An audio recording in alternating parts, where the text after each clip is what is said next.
10-cu hədis. Hadin Nicat kitabından nəqlən bir rəvayətdə deyilir ki,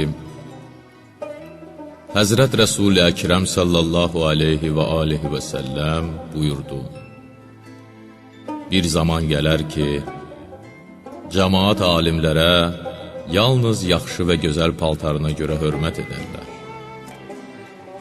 Qur'an səsinə də yalnız gözəl səslə oxunduqda qulaq asarlar. Allaha yalnız mübarək Ramazan ayında ibadət edərlər.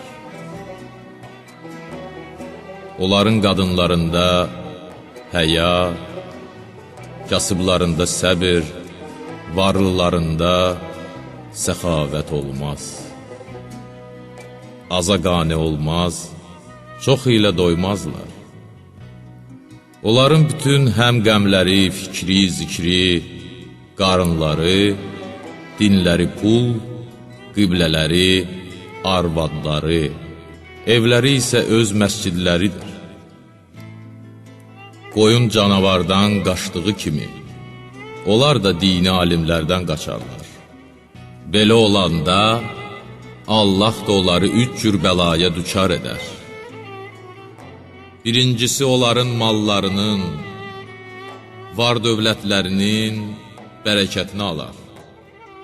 İkincisi, zalim hökümdarı onlara hakim edər.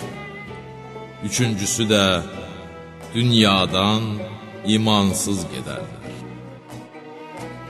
Həzrət Rəsul-i Əkrəm sallallahu aleyhi və aleyhi və səlləmdən, Həzrət Əli əleyhissalamdan və sair məsum imamlardan, cəmaatın axirət zamanda Həzrət Sahibül Əsr və Zəman əleyhissalamın dövründəki əhval-ruhiyyəsinə, vəziyyətinə və o Həzrətin zuhurunun əlamətlərinə, eləcə də qiyamət gününə qədər baş verəcək hadisələrlə əlaqədar çoxlu rəvayətlər nəql olunubdur.